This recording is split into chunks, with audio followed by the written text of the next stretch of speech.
Shalom semuanya. Shalom. Ada sukacita. Ya, terima kasih ya. Ini pertama kali tadi saya sempat nyasar saudara ya. Saya nggak tahu di mana. Terima kasih buat Ibu Gembala yang luar biasa, Bu Widya ya. Saya kenal beliau udah lama ya. Dari zaman awal saya diproses. Ibu Gembala sudah tahu dari yang cuma kesaksian ya, nggak bisa khotbah. Dulu jujur kalau saya disuruh khotbah sama Tuhan saya kabur saudara. Saya kalau tiap kali disuruh khotbah saya bilang gini, jangan panggil saya khotbah. Kalau mau jadwalin saya khotbah 4 bulan sekali ya. Kenapa? Karena saya nggak punya keberanian. Saya adalah seorang yang nggak gampang untuk bicara. Saya itu selalu gagap saudara. Makanya Tuhan itu bisa bentuk setiap kita. Hari ini percayalah, wanita yang kuat berkemenangan itu bukan yang tanpa badai. Karena setiap orang yang akan dipakai Tuhan gak mungkin jalan hidupnya gampang saudara. Nanti jadi anak-anak gampang. Kita pasti ngalami jalan yang gimana? Sempit, sesak, susah. Oh itu paket lengkap dah enak saudara. Kalau disuruh pilih ikut Kristus 3S sempit, sesak, susah. Aduh, mending cara dunia enak saudara. Ditampar pipi nyeri, bual saja pipi. Ngapain ditampar malah disuruh kasih pipi yang satu? Itu kan gak enak saudara. Dibales jahat suruh baik, suruh ngampuni, suruh kasih senyum, udah enak. Semua yang kita hari ini lakukan dicaci maki, gak boleh bales caci maki, malah disuruh ngucapin berkat, doakan yang baik. Lah kok enak Bu Eli? Lah kita dimaki-maki terus kita harus berdoa, Tuhan berkati orang yang maki-maki kita loh. Jujur ikut Kristus itu semuanya nggak masuk akal. Kadang kita berkata gini, di mana keadilan Tuhan? Kalau kita sudah jadi keset, kita terus sepertinya tunduk, ngampuni, ngasihi, terus mendoakan, terus kita mau jadi apa?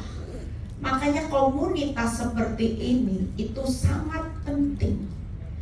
Ada banyak wanita yang hari-hari ini rata-rata mereka menyerah di dalam proses. Itu kenapa? Karena mereka nggak punya komunitas. Saya bisa ada hari ini, saya jujur, saya dulu itu ibu sosialita, nggak pernah bermimpi untuk saya bisa jadi hamba Tuhan. Kok bisa Bu Eli? Jelas, karena hidup dalam zona nyaman. Ngapain mikir-mikir pelayanan? Duh, nggak mau saya. Dulu kalau saya disuruh pelayanan apa, ayo ikut pelayanan bakso, saya nggak mau, enak tidur, enak shopping, enak jalan-jalan ke mall, ngerumpi, gosip, enak itu saudara, daripada bakso panas-panas. Tapi namanya kehidupan, makanya kalau kita diproses Tuhan itu mengucap syukur. Ya, dulu kalau saya ngalami proses di awal, karena saya dulu seorang ibu sosialita, selalu ada 2 pilihan. Yang namanya pilihan di tengah dunia, waktu saya diproses rumah tangga, orang bilang gini, oh cerai aja sudah. Mumpung kamu masih umur 38 tahun, masih laku, katanya gitu ya. Nggak usah sale-nya besar-besaran. Nanti kalau sudah umur 50, 60 mau cerai, susah. Mau laku susah, nanti sale-nya besar-besaran pun nggak laku. Kalau masih kepala 3 ya sel dikit-dikit lah, pasti banyak yang mau. Antara keputusan dengan mendengar kata-kata dunia yang berkata cerai, tidak semua orang cerai itu hidupnya tidak bahagia. Teman saya bisa sebutin si A, si B, si C, cerai dapat suami lagi lebih hentojen, tajir melintir. Banyak pilihan yang bisa ditunjukkan dunia bahwa kehidupan untuk menikah kembali itu banyak yang jauh lebih bahagia. Tapi sekali lagi kenapa saya bisa bertahan? Karena waktu saya diproses Tuhan, saya sudah tertanam di komunitas yang benar. Sehingga ketika kita jujur, mungkin waktu saudara tertanam di komunitas yang benar, masalah nggak selesai-selesai. Rasanya kok ya sudah taat, masih babak belur. Tapi satu hal yang membuat kita kuat ketika kita tertanam di komunitas yang benar, yaitu orang yang bertahan sampai kesudahannya pasti selamat dan memperoleh hidup. Tepuk tangan buat kemuliaan nama Tuhan. Jujur ada banyak orang kalau nggak ditanam di komunitas yang benar, saudara nggak akan pernah bertahan. Saya bisa bertahan dalam rumah tangga saya yang hancur, saudara. Itu karena tertanam di komunitas. Gak ada orang yang ayatnya gini, orang yang bercerai akan memperoleh hidup selamat. Gak ada, saudara. Tapi orang yang bertahan dalam pernikahannya bersama Tuhan pasti selamat.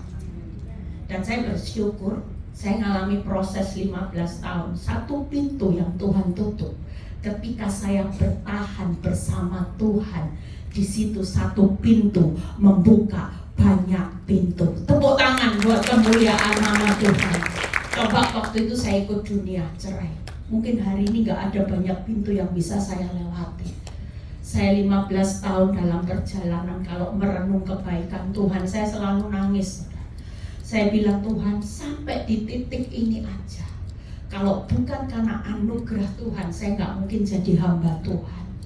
Saya gak mungkin lihat anak saya sudah nikah, punya cucu. Tuhan siapin jodoh yang terbaik buat anak-anak. Orang berkata nanti anak seks bebas, ganti pacar, semua gak terbukti. Anak-anak saya pacaran lama 1 kali 10 tahun menikah, saudara. Kalau saya gak bertahan dengan Tuhan, mungkin masa depan anak-anak saya mungkin jadi apa? Saya gak lihat anak-anak yang lulus summa cum laude. Saya gak lihat anak-anak yang bisa sekolah Alkitab. Saya bangga buat anak saya bisa lulus sekolah Alkitab summa cum laude. Dulu waktu mau sekolah Alkitab, dia bilang gini, ayo Mam, kita sekolah Alkitab sama-sama. Mama juga sekolah Alkitab. Saya bilang gak mau sama kamu. Kamu cepat lulus, saya jadi mahasiswi abadi. Nah ini sudah Pentium. Benar, saudara. Dia lulus cepat dan dia lulus sekolah Alkitab summa cum laude, saudara. Coba kalau saya hari itu gak berani bayar harga dengan bertahan babak belur, bonyok semua, saudara. Hari itu saya babak belur, bonyok, sudah berdarah-darah mempertahankan rumah tangga saya. Mungkin hari ini saya gak lihat buah-buah ketika saya bisa memperoleh semuanya. Makanya hari ini kita belajar, ya. Bagaimana hari ini, yuk kita lihat ayatnya kita buka Efesus 4 ayat 12. Apa sih dampak kalau kita datang ibadah? Saudara mungkin bilang gini, ibadah pulang ya masalah gak selesai. Jujur, satu hal yang saya perlu ingatkan, saudara, cari Tuhan, jangan cari mujizat. Jangan cari masalah cepat selesai, jangan cari pemulihannya secepat-cepatnya.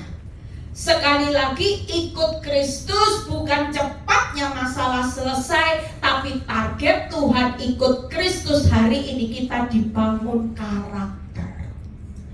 Kalau mengikut Kristus cuma untuk selesai masalah, itu cuma balik telapak tangan. Anggap ya saudara, saudara hari ini kalau misalnya bangkrut kaya, balik telapak tangan. Bim salah bim. Tuhan Yesus juga bisa. Apa bedanya saudara pergi ke Gunung Kawi juga untuk mengharapkan sesuatu yang instan, ya? Tapi satu hal yang Tuhan mau, untuk hasil Tuhan bisa balik telapak tangan, tapi untuk merubah karakter manusia Tuhan gak bisa balik telapak tangan. Kalau kita bisa membalik telapak tangan berarti kita robot, saudara. Marah di remote, langsung berhenti semua. Jujur, untuk mengubah seseorang memiliki karakter Kristus, buah roh, itu butuh proses. Makanya ketika kita diproses, saudara harus tertanam dalam satu komunitas yang benar, supaya apa yang kita dengar, apa yang kita lakukan ketika bertahan bersama Tuhan, pastikan hidupmu pasti selamat dan memperoleh hidup. Kita buka ayatnya di Efesus 4 ayat 12, ya.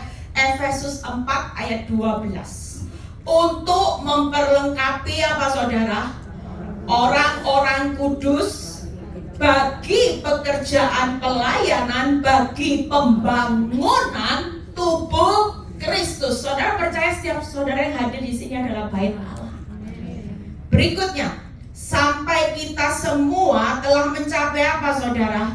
Kesatuan iman dan pengetahuan yang benar tentang anak Allah, kedewasaan penuh dan tingkat tingkat pertumbuhan yang sesuai dengan kepenuhan Kristus.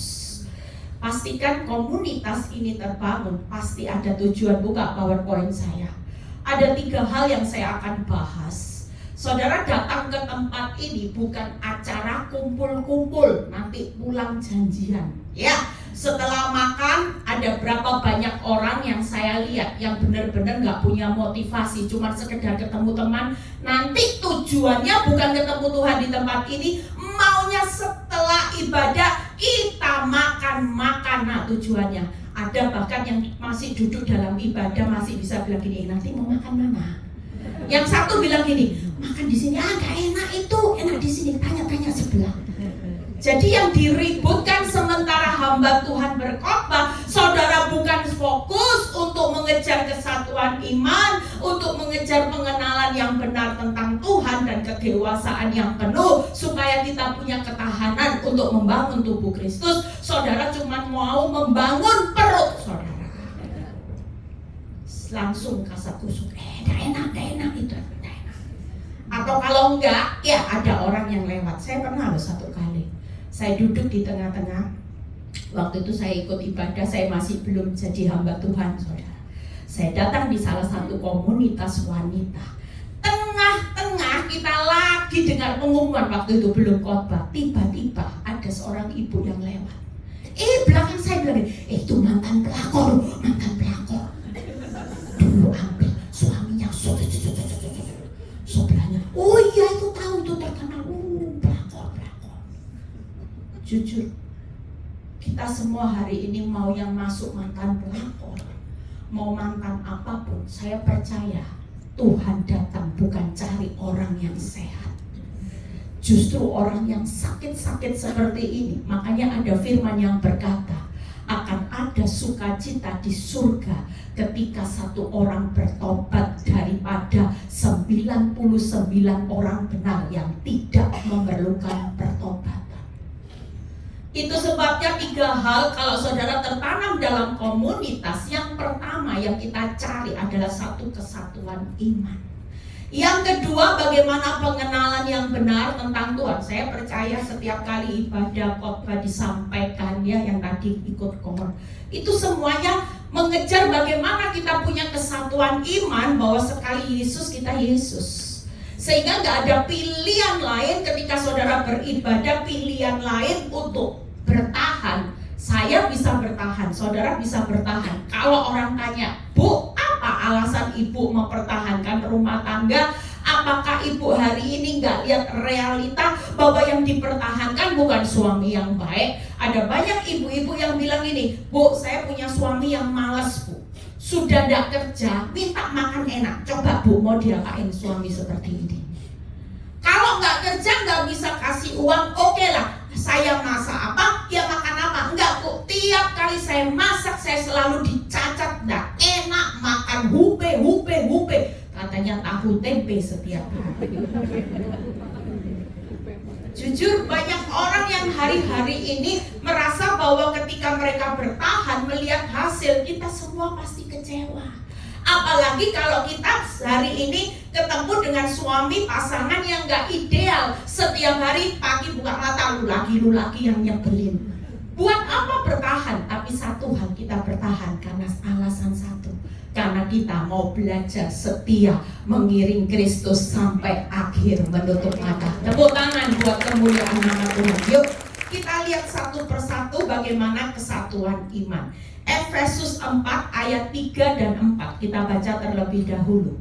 Efesus 4 ayat 3 dan 4. Dan berusahalah memelihara kesatuan roh oleh ikatan damai sejahtera, satu tubuh, satu roh, sebagaimana kamu telah dipanggil kepada satu pengharapan yang terkandung dalam panggilan. Setiap saudara dan saya buka PowerPoint-nya. Hari ini iman yang tertuju kepada Tuhan Yesus itu satu, saudara. Kita ini semua satu. Kesatuan roh, kesatuan tubuh, kesatuan pengharapan. Makanya tiap komunitas itu akan terbangun dengan baik ketika kita punya kesatuan. Satu roh, satu tubuh. Kita melayani tubuhnya Kristus, bukan melayani diri kita sendiri. Betapa banyak komunitas itu hancur karena masing-masing memperjuangkan ego, harga diri. Nanti kalau sudah kerja gak dihargai, keluar sudah. Gesekan sana karena merasa, duh, Ibu Gembala ini pilih kasih, yang diperhatikan, yang pinter-pinter. Yang kita nggak diperhatikan, yuk keluar semua. Jujur, kalau kita melayani, kita hanya tertuju bahwa kita melayani tubuh Kristus, nggak dihargai, nggak dihormati, saudara akan tetap melayani dengan maksimal, nggak akan beri ampas. Nggak dihargai nggak apa-apa, kita melayani Kristus. Yang penting Kristus tetap menghargai kita. Kita nggak perlu validasi dari manusia bahwa kita hebat. Nggak perlu validasi dari Ibu Gembala bahwa saudara adalah pengerja yang hebat, pelayan yang hebat, dan sebagainya. Tapi kita perlu hari-hari ini mengejar bagaimana Tuhan sudah memvalidasi saudara bahwa saudara tetap setia melayani Tuhan. Amin. Berikutnya yuk kita lihat 1 Korintus 4 ayat 1 sampai 2. 1 Korintus 4 ayat 1 sampai 2. Kita baca sama-sama. Demikianlah hendaknya apa saudara? Orang memandang kami sebagai siapa? Hamba-hamba Kristus yang kepadanya dipercayakan apa saudara? Rahasia Allah yang akhirnya dituntut dari pelayan-pelayan yang demikian, bahwa mereka ternyata dapat dipercayai. Jujur, berapa banyak orang yang hari-hari ini memang ada di satu pelayanan, tapi kita nggak bisa nunjukin kalau kita ini hambanya Kristus. Betapa banyak saat ini orang cuman berdiri sebagai pelayan Kristus. Mungkin saudara juga ada di tempat ini. Orang tahu saudara sebagai jemaat yang rajin, jemaat yang luar biasa. Tapi sudahkah kita menunjukkan di dunia, di keluarga kita, khususnya dalam keluarga, anak-anak, suami bisa melihat, buka PowerPoint-nya, kita ini sudah jadi hamba Kristus kan? Betapa banyak kalau misalnya suami kita tahu, oh kalau tiap hari, ini hari apa? Kamis ya, istri saya selalu datang ke ibadah wanita NDC. Tapi kalau Kamis pun habis dicas pulang galaknya, amin amin. Tadi ketemu siapa? Tadi habis doa ya, iya. Lah kok marah-marah, maki-maki? Hidup hari ini rasanya itu tadi yang saya dengar. Saya suka ngomong harus waras ya. Sebagai hamba Kristus itu harus waras saudara. Jangan sampai kita konslet. Sekalipun ada hal yang memaksa kita untuk marah, kita percaya kalau kita hari ini dipercaya sebagai hamba Kristus yang bisa dipercayai. Bahkan kita juga dipercaya sebagai pelayanan yang terpercaya. Saudara percaya di dalam rumah tangga, kehadiran saudara bisa dilihat karakter Kristus dalam hidup kita. Jangan kalau kita hari ini tahu bahwa kita ini sebagai seorang wanita, jangan hanya terkenal hanya ketika saudara hari Kamis aja terkenalnya baik. Tapi waktu hari Senin, Selasa, Rebo bukan hamba Kristus, hambanya iblis. Orang hari ini saya cuma ngomong buat ibu-ibu yang sering konseling sama saya. Bu, sampai kapan saya dibuat menderita sama suami? Sampai kapan mertua saya menyiksa saya seperti ini, Bu? Dari dulu saya tinggal di pondok mertua indah, amit-amit, Bu. Punya mertua kayak nenek lampir, Bu Eli. Jahatnya minta ampun sampai kapan? Saya cuma bilang ini, Bu, Ibu harus sadar. Ibu ini hambanya siapa? Dia bilang, saya hamba Tuhan, saya anak Tuhan. Kalau ibu hamba Tuhan, anak Tuhan, maka ibu akan bekerja dengan menjadi pelaku firman, tetap baik dengan mertua. Walaupun mertua tidak baik, saudara tetap setia, kasih makan yang enak, jangan dikasih garam yang banyak supaya cepat darah tinggi, cepat mati. Jujur, kalau itu kita lakukan tiap hari, saudara tidak ada ruginya. 10 tahun tinggal di pondok mertua indah. Kalau setiap hari saudara bekerja memberi buah, karena tiap kali saudara diperlakukan tidak adil, saudara tetap melayani dengan baik, kira-kira kita ini lagi menanam benih buat kerajaan Allah dan kebenarannya enggak? Tanpa kita sadari, dalam proses kehidupan saat saudara diperlakukan tidak adil dan saudara tetap baik, sama pasangan baik, sama mertua baik, sama ipar baik, tanpa kita sadari, kita sedang membangun kerajaan Allah dan kebenarannya, maka semuanya pasti ditambah-tambahkan. Kira-kira melayani istri melayani suami, menantu melayani mertua yang gak baik, ada ruginya enggak? Kalau saudara tetap baik, kerajaan Allahmu makin tinggi, maka semua yang ditambah-tambahkan jelas makin banyak. Tapi berapa banyak orang yang hari ini datang sama Tuhan cuma nuntut yang semuanya ditambahkan. Tuhan, tambahkan berkatku, tambahkan rezekiku, tambahkan umur panjang, tambahkan depositoku, tambahkan kekayaan. Sementara kalau disuruh nabur, ngampuni aja nggak mau. Tapi kalau minta sama Tuhan, ngeyel. Tuhan, harus Tuhan, minta ini Tuhan, minta ini, minta, tambah. Tuhan bilang ini, sudah ngampuni enggak? Disuruh ngampuni mertua aja bilang gini, tunggu dulu. Disuruh ngampuni suami, tunggu dulu Tuhan, uang belum transfer berhasil, tunggu Tuhan. Jujur, ada banyak hal yang kita hari ini, banyak hal yang bisa membuat kita sebagai hamba Kristus gak bisa dipercaya sama Tuhan. Kenapa? Karena dalam praktek kehidupan sehari-hari, yang pertama, lihat itu, yaitu apakah kita sudah melayani sesuai dengan firman Allah. Saudara dan saya hari ini, yuk, ini yang pengenalan yang benar. Oh, yang tadi sudah ya, yang pertama. Jadi bukan ini, yang berikutnya.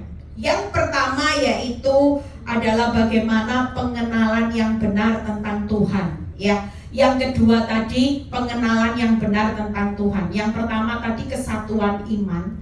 Jadi setelah hamba Kristus, hamba yang dipercaya. Yang kedua yaitu pengenalan akan iman.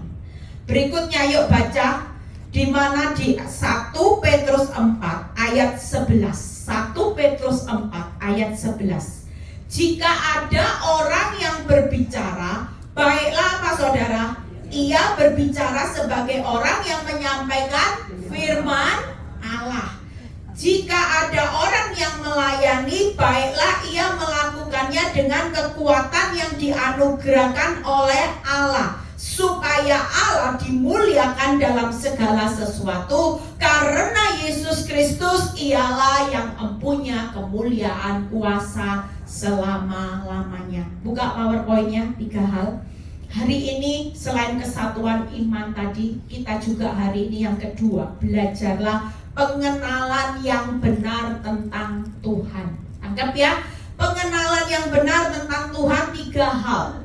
Yang pertama yaitu melayani harus sesuai dengan firman Allah. Saudara, melayani bukan hanya ada di komunitas, di gereja, enggak. Tapi setiap kita melayani di dalam keluarga, melayani suami, melayani anak-anak. Saya percaya komunitas ini adalah komunitas yang benar, yang ngajarin yang benar, sehingga ketika saudara pulang, apa yang diajarkan di dalam komunitas ini prakteknya dalam kehidupan sehari-hari.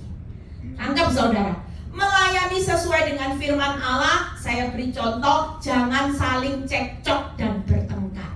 Hidup membangun rumah tangga itu saling cocok, tidak boleh cekcok.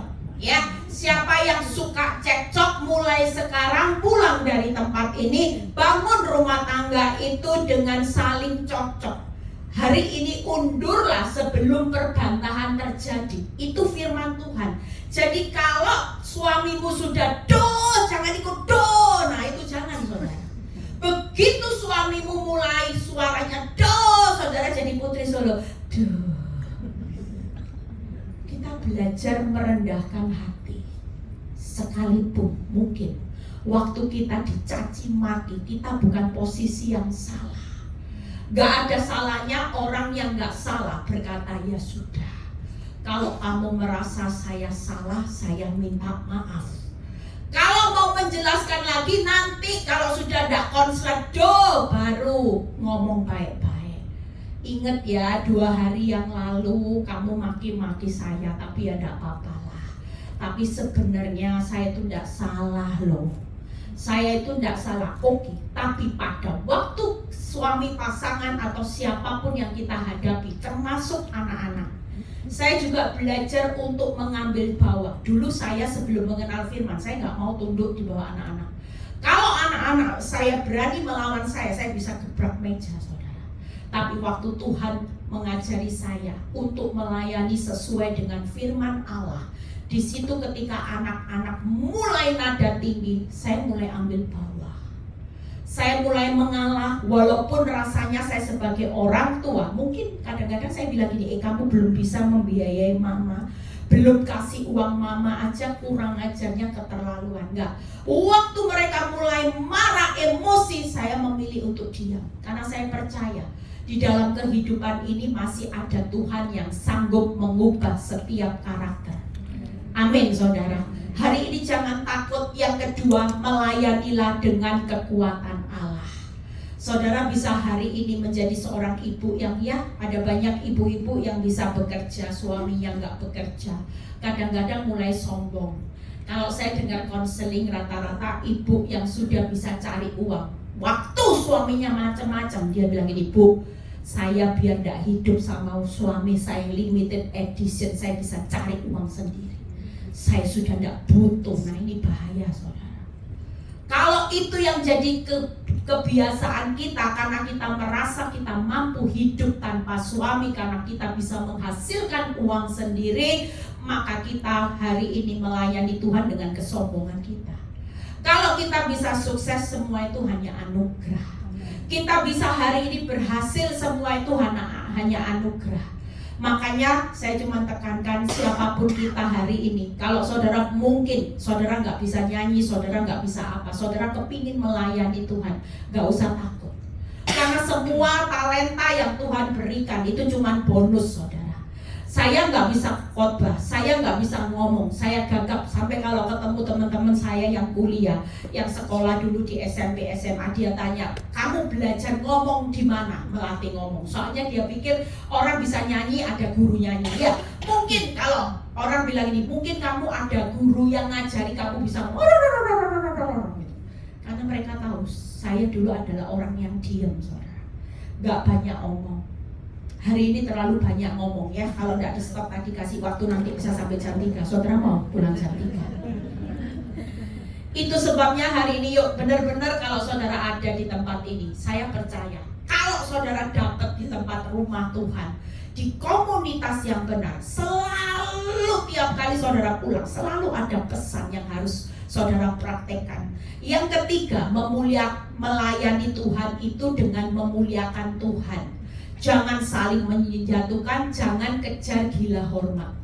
Kalau kita hari ini semua kehidupan kita balik sama kemuliaan Tuhan, kita akan merasa gini. Misalnya kita dalam komunitas ini, ada orang yang tidak menghormati saudara, ada orang yang suka menfitnah saudara. Kalau kita hari ini tahu melayani Tuhan itu untuk memuliakan nama Tuhan, saudara tidak akan bawa harga diri. Ya sudahlah, orang gak mau lihat saya, orang gak hormati saya, it's okay. Saya ada di tempat ini karena saya kejar kemuliaan Tuhan. Saya melayani Tuhan karena hanya untuk memuliakan Tuhan. Saya hari ini ada melakukan sesuatu bukan karena kejar siapa saya, tapi siapa Tuhan di dalam hidup saya. Itu yang perlu dikejar. ya. Jadi melayani sesuai firman Allah, melayani dengan kekuatan Allah, melayani untuk memuliakan Tuhan. Termasuk istri-istri yang punya suami dalam tanda kutip punya masalah. Saudara, kalau masih bisa kasih senyum sama suami, masih bisa mengampuni suami, masih bisa mendoakan suami dan sebagainya, itu karena saudara hari ini sadar bahwa pengenalan yang benar tentang Tuhan. Saudara mau melayani suami yang gak baik karena saudara mau melayani Tuhan. Amin. Kita pasti bilang gini, banyak ibu-ibu bilang gini, Bu, gak mampu loh, Bu, gak mampu. Sudahlah, kalau Tuhan berkata dengan kekuatan Allah, kita pasti sanggup menanggung segala perkara. Saya punya seorang yang konseling sama saya. Ibu ini gak gampang, saudara. Ibu ini cinta Tuhan dari kecil. Dia bilang, saya ini hidup gak pernah aneh-aneh, gak pernah neko-neko. Ya, dia bilang gini, saya menikah dengan seorang suami yang waktu itu bukan ketemunya di diskotik, Bu Eli, ketemunya di komunitas. Dia melayani Tuhan, saya melayani Tuhan. Nah, akibatnya dia bilang ini jodoh yang cocok. Nah, ya, dia juga sudah berdoa, Tuhan, ini jodohku gak gitu ya. Tapi kami sama-sama dalam satu komunitas pelayanan. Tapi apa yang terjadi, Bu Eli, dalam kehidupan? Makanya berapa saat saya khotbah tentang bagaimana ikut Tuhan itu bukan paket hemat, bukan pahit, saudara. Siapa yang bilang ikut Tuhan enak, nyaman, lancar, jaya? Enggak. Ikut Tuhan tuh paketnya lengkap. Jujur, kalau saudara ikut Tuhan paket hemat, itu bukan paketnya Tuhan. Sudah jatuh ditimpa tangga, masih ada tangga 1, tangga 2, tangga 3, tangga 4, tangga 5. Orang mungkin berpikir, orang dunia, akal logika kita. Saya dapat pewahyuan Tuhan ini bagus waktu saya belajar di Mazmur. Orang bilang gini, Bu, kalau sudah jatuh ditimpa tangga 1, tangga 2, tangga 3, tangga 4, logikanya kita hancur semua. Tapi waktu Tuhan bukakan saya di Mazmur, yuk kita baca satu ayat ini, bagus saudara, supaya saudara yang lagi jatuh ditimpa tangga 1, 2, 3, 4, 5, jangan lari dari paketnya Tuhan. Ambil semua paketnya Tuhan, ambil. Karena lihat apa yang firman Tuhan katakan di Mazmur 34 ayat 21. Ini jadikan pegangan. Jadi kalau sudah jatuh ditimpa tangga, sudah suami sudah narkoba, nggak kerja, penjudi, penjina, Bu, ditukar tambah aja, Bu, dengan tahunan keluaran yang jauh lebih baru. Ya, jangan sampai ibu-ibu ya, kita sekali setia sama suami, walaupun suamimu seperti itu, ambil aja semua paketnya. Kita percaya ini yang dikatakan. Ia melindungi apa, saudara? Segala tulangnya, tidak satu pun yang patah. Hari ini percayalah, kalaupun saudara punya suami yang paketnya lengkap, mending kalau lengkap baik, Bu, lengkapnya gak enak, penjudi, ya pemabuk, semua, Bu, pezina, semuanya. Sudah ini suami yang namanya boyung, bocai, bokaduan, Bu, ini salah kawin, Bu, salah. Enggak ada yang salah, saudara. Dulu saya berpikir salah kawin, tapi ternyata melewati proses, saya ambil paketnya suami saya. Suami saya selingkuh, saya ambil. Suami saya nikah siri, saya ampuni. Suami saya berselingkuh sampai punya anak 1, saya tetap ambil paketnya. Punya anak 2, saya ambil paketnya. Saya pikir saya yang akan bonyok Tuhan, tapi enggak. Melewati masa-masa ketika semua paket lengkap sudah Tuhan berikan buat hidup saya. Hari ini saya bisa melayani Tuhan. Itu karena salah satunya saya berani bayar harga paket lengkapnya Tuhan saya ambil. Amin. Saudara percaya, tidak ada satupun yang patah. Akal logika kalau manusia jatuh ditimpa tangga begitu banyak, pasti akal manusia apa? Kita hancur. Tapi Tuhan berjanji siang ini buat setiap saudara yang hadir, dijamin tidak ada satupun yang patah. Itu berarti saudara akan tetap berdiri, bertahan sampai kesudahannya, pasti selamat dan memperoleh hidup. Tepuk tangan buat kemuliaan anak Tuhan. Yang terakhir, yuk kita lihat bagaimana kedewasaan yang penuh. Buka Efesus 4 ayat 2.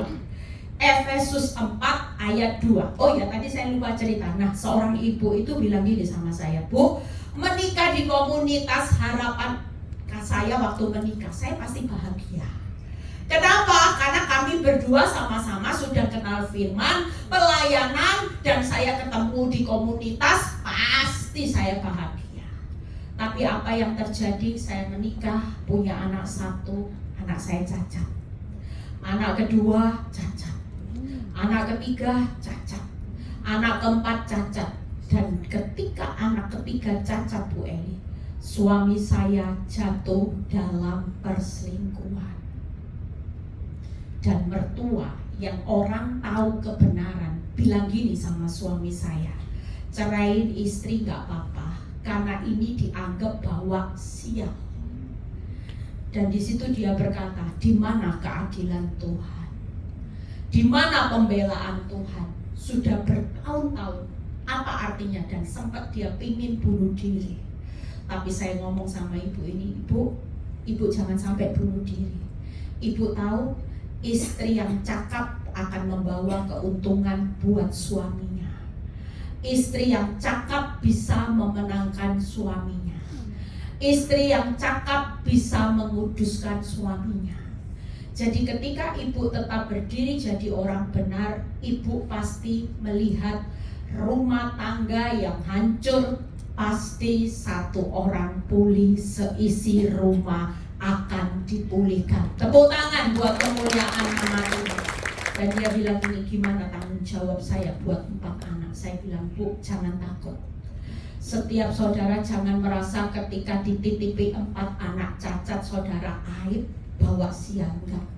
Kita semua ini adalah proyek-proyeknya Tuhan, misteri ilahi.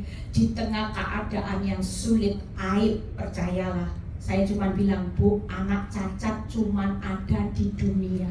Ibu bertahan aja sampai akhir dengan proyek anak cacat, karena nanti di dalam kekekalan 4 anak cacat ini tidak ada lagi, tapi jadi orang-orang yang luar biasa.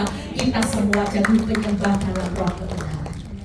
Bagaimana dengan suami saya yang selingkuh? Ibu bertahan aja jadi istri yang setia, nikmati perkawinan walaupun suamimu tidak sebaik suami tetangga, tapi percayalah Bu, nanti dalam kekekalan sudah tidak ada kawin mengawinkan lagi. Tapi kalau ibu bertahan sampai kesudahannya, pernikahan yang Tuhan akan berikan karangan bunga yang indah, mahkota yang luar biasa adalah pernikahan hanya sampai maut memisahkan.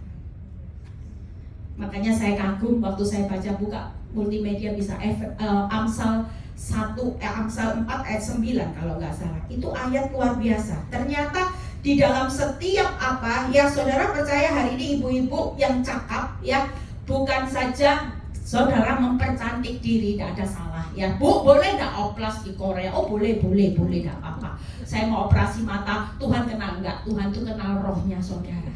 Tangkep ya? Kalau yang namanya fisik dari debu kembali menjadi debu. Yang Tuhan kenal itu rohnya saudara. Semakin saudara sabar, semakin saudara mengampuni, hidup sesuai dengan firman, maka di pemandangan Tuhan roh kita itu semakin cantik. Makanya waktu saya baca ayat ini luar biasa. Lihat ya, ia akan mengenakan apa saudara? Karangan bunga yang indah di kepalamu, mahkota yang indah akan dikaruniakan kepadamu ketika kita bisa menyelesaikan pertandingan dengan baik.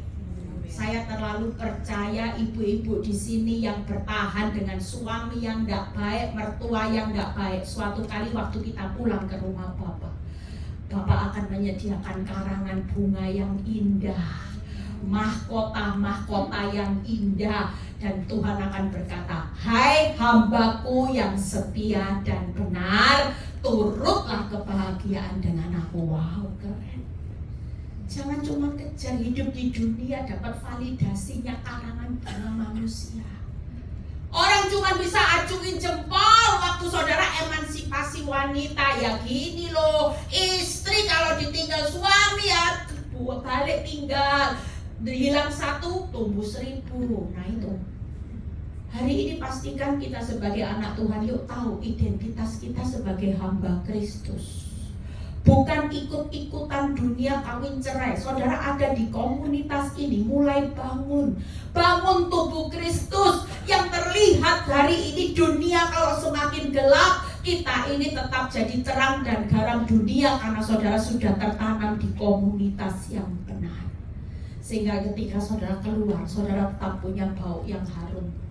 Bukan lagi hari ini orang tahu saudara orang Kristen, orang tahu saudara pelayanan, tapi di luar orang hari ini berkata, pelayanan sih pelayanan, tapi amit-amit jahatnya, amit-amit galaknya, amit-amit sombongnya. Yang terakhir, pemain musik boleh maju ke depan. Bagaimana Efesus 4 ayat 2, yuk kita baca sama-sama. Efesus 4 ayat 2. Hendaklah apa saudara? Kamu selalu apa saudara? Selalu loh ya, selalu. Gak boleh on off ya. Gak boleh oh ya kalau baik baru, kalau gak baik gak bisa, enggak. Tapi firman Tuhan ini mengajak setiap saudara dan saya ketika kita tertanam dalam komunitas yang benar. Harapan setiap Bapak Ibu Gembala pasti, setiap pengerja pasti kepingin jemaatnya bukan hanya datang dengan setiap minggu, tapi gak dewasa-dewasa rohani.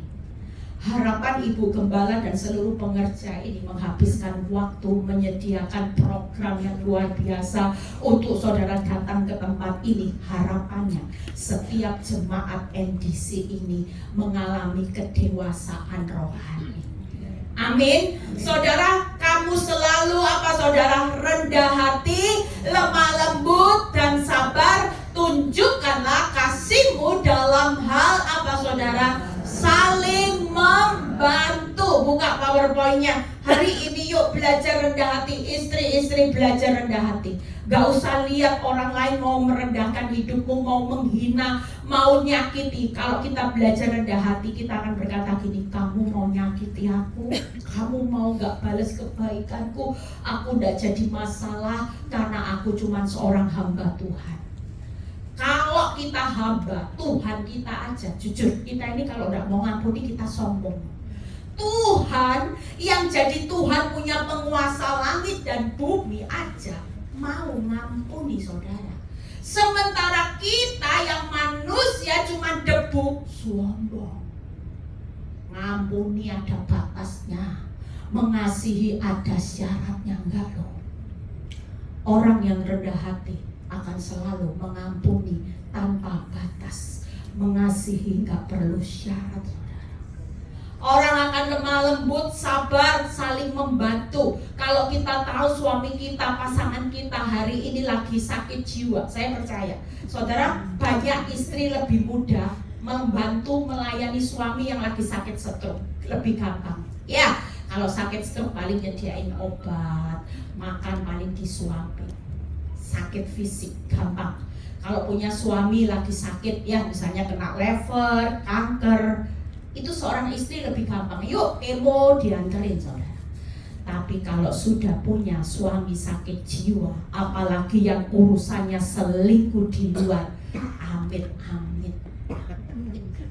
Banyak orang gak mau, padahal sama sakitnya loh. Yang satu sakit jiwa, orang selingkuh itu sakit jiwa, orang penjudi itu sakit jiwa. Sama-sama butuh kita sebagai istri untuk membantu supaya yang sakit jiwa error ini lewat kebaikanmu, lewat kasihmu, lewat doamu, yang sakit jiwa waras.